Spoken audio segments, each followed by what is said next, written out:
Formula ठरलेला आहे। कोल्हापूरमध्ये काँग्रेसकडून 14 उमेदवारांची यादी ही जाहीर करण्यात आलेली आहे। 2 दिवसांपूर्वी एकूण 48 उमेदवारांची पहिली यादी ही जाहीर करण्यात आलेली होती। कोल्हापूरमध्ये काँग्रेसचे आतापर्यंत 62 उमेदवार हे जाहीर करण्यात आलेले आहेत। तर कोल्हापुरात 62 पैकी एक उमेदवार हा काँग्रेस पुरस्कृत असणार आहे। त्यामुळे आता दुसरी यादी ही कोल्हापूरमध्ये काँग्रेसकडून जाहीर करण्यात आली आहे।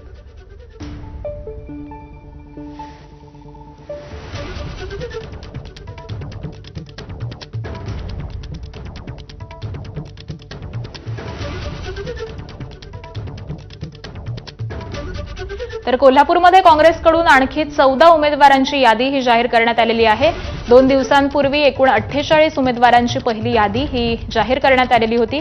काल सतेज पाटील यांनी या कार्यकर्त्यांना पदाधिकाऱ्यांना मार्गदर्शन देखील केलेलं होतं आणि त्यानंतर आता एकूण 14 उमेदवारांची दुसरी यादी ही जाहीर करण्यात आलेली आहे। काँग्रेसमध्ये आतापर्यंत 62 उमेदवार हे जाहीर करण्यात आलेले आहेत। तर एक उमेदवार हा काँग्रेस पुरस्कृत असणार आहे। त्यामुळे 62 पैकी एक उमेदवार काँग्रेस पुरस्कृत आहे आणि माजी महापौर स्वाती येवलुजे यांना काँग्रेसकडून उमेदवारी देण्यात आली आहे।